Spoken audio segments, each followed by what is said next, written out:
For USCFootball.com, I'm Keely Eure here with Shotgun Spratling for instant analysis of USC's Thursday press conference with head coach Clay Helton. Shotgun, we got a better sense of USC's injury status heading into its first road game against Arizona on Saturday.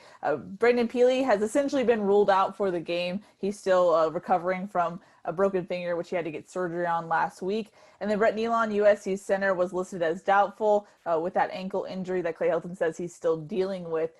Shotgun, let's just assume for conversation's sake that Neilon is out on Saturday. What are you expecting from Justin Dietz? I know he came in at the end of the ASU game. What are you expecting from him as USC center?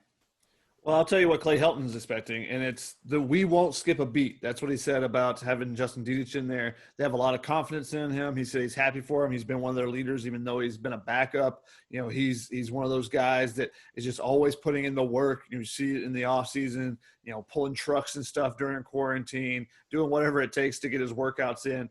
He's a guy that everyone around him respects, and the fact that he has some experience from last year playing, he was the number one center in high school, coming out of high school, so he's an experienced guy, has some experience. He's also a talented guy. So I think they have a lot of confidence that he can fill in for Brett Neilon, and just without skipping a beat, USC's offense should be able to continue to move forward. The biggest things for them is, okay, can you figure out what the defense is doing? And then can you move the ball consistently? They moved the ball consistently last week. Now you just got to eliminate a couple of areas, the turnovers and the short yardage situations. And this offense should be able to roll with Justin Dietz or Brett Neilon in there. Yeah. And like I mentioned, this is USC's first road game. Helton kind of went into that, what he's expecting. He also mentioned that he's getting some tips and tricks from other Pac-12 coaches, especially the California coaches, Shotgun. Yeah, he said that they've been doing these all head coach meetings throughout the quarantine and kind of exchanging ideas and talking about the different things of isolation. And, so some coaches have already gone on the road trip and, they're sharing these ideas about the best ways to keep their players safe and away from any dangerous situations or any situations where there might be spread. So basically USC's going, and it sounds like it's going to be like a 24-hour trip. They're flying into Arizona. They said they're going straight to the hotel. They said they'll feed them dinner in their room. They're basically getting room service for their meals. So there's no team meals. They're not eating it in groups together because that's one of the places where they've seen spread for college football teams. So they'll get a meal delivered to their room, lights out, wake up in the morning, you get breakfast delivered to the room, go to the field. And that's pretty much it. I think they'll be flying. He didn't specifically say when they'll be flying out, but I think they'll probably be flying out soon after the game as well. So you expect it to be kind of they always talk about, hey, it's a business trip. This is truly a business trip, 24 hours in and out. I just got to go get my job done and get out. And for USC, if you're the coaching staff, you try to tell the players, don't leave your hotel room. There's no reason to. Let's not, get out and try to go grab a extra bite to eat or go to the convenience store or anything like that. Let's stay in the room, take care of business, go, take care of business on the field on Saturday and take care of business off the field the rest of the time to make sure that you're staying safe and keeping your teammates safe from the potential, the spread of the virus and getting positive tests.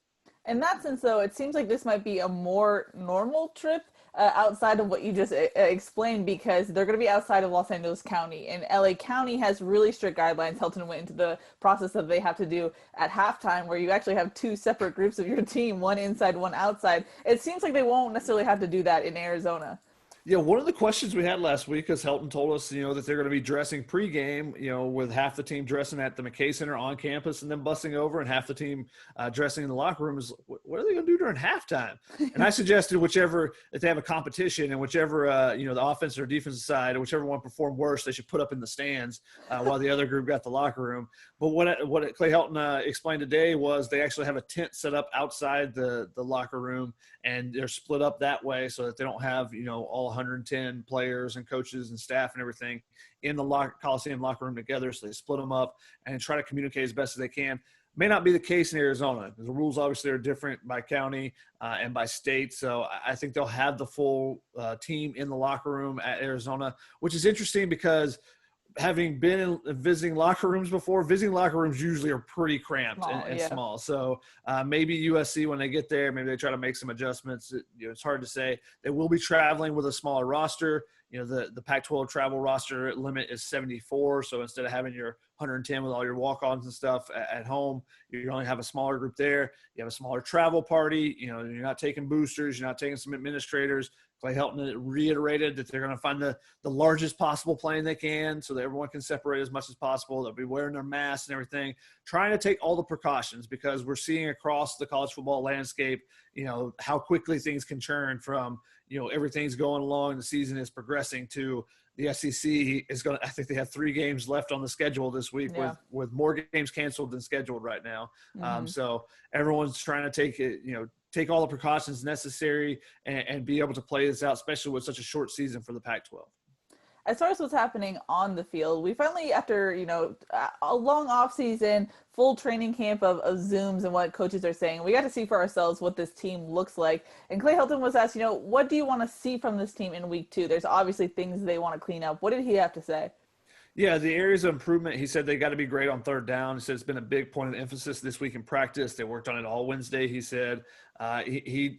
He said, I know the offense is always going to be able to move the ball with the playmakers that we have. It's really about not getting stopped via third down, turnover, or penalty. I mean, that's kind of any offense. I understand what he was trying to say is that, if they don't get in their own way, basically they don't think their offense can be stopped.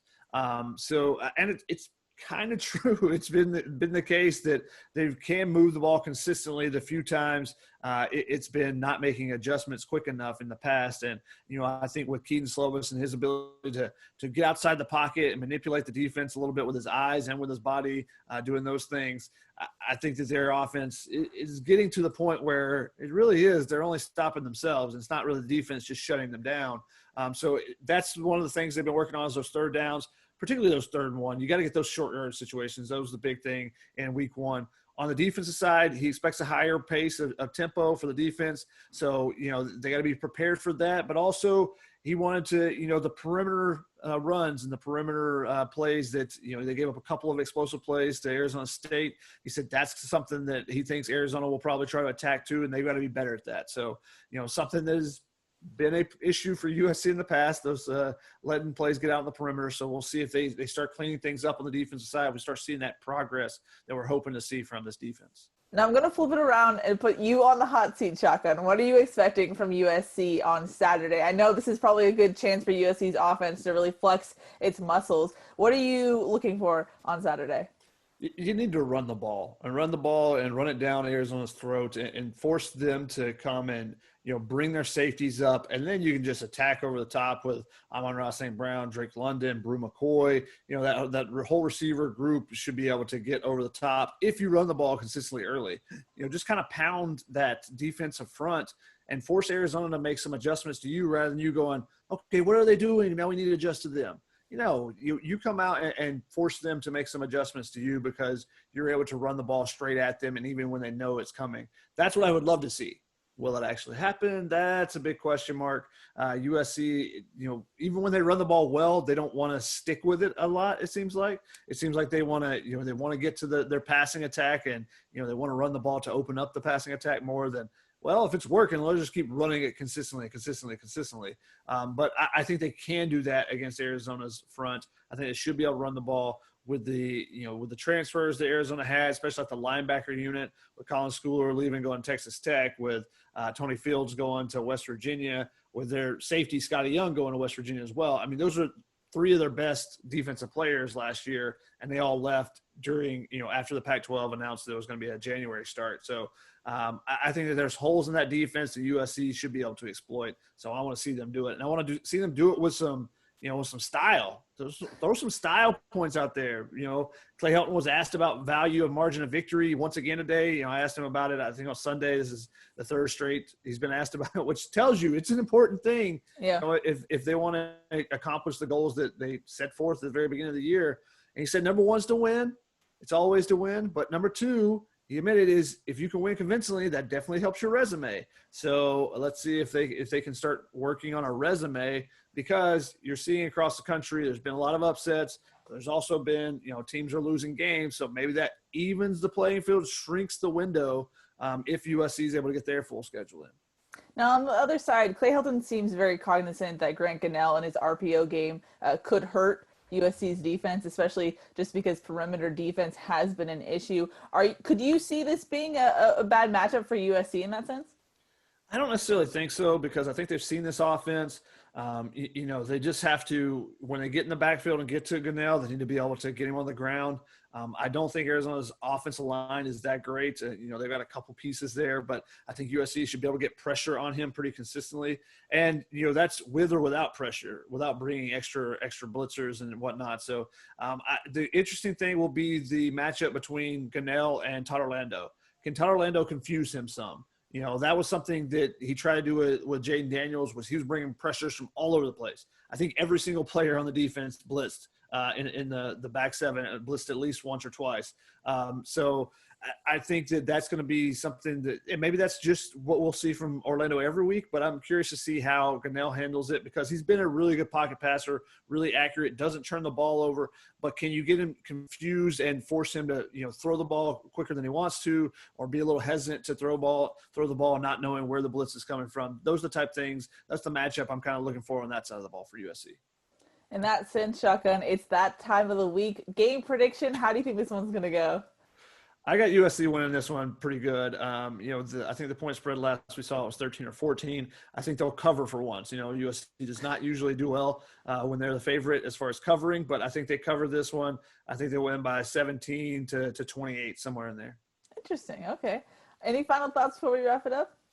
No, just interested to see how USC handles the road trip. Not only, it's the first road trip and USC struggles early in the season, with their early games, whether it be at home or road, but going on the road presents some different challenges. And, you got some young players that are, playing important roles for you. So we'll see how they handle their first time on the road and dealing with all these different precautions. It's a different year. So, when you bring something new, you're just going to kind of want to see how the team handles each new thing for themselves. Mm-hmm. Alrighty, that's going to wrap it up for Thursday's instant analysis for Shotgun Spratling. I'm Keely Eure. For more, check out USCfootball.com.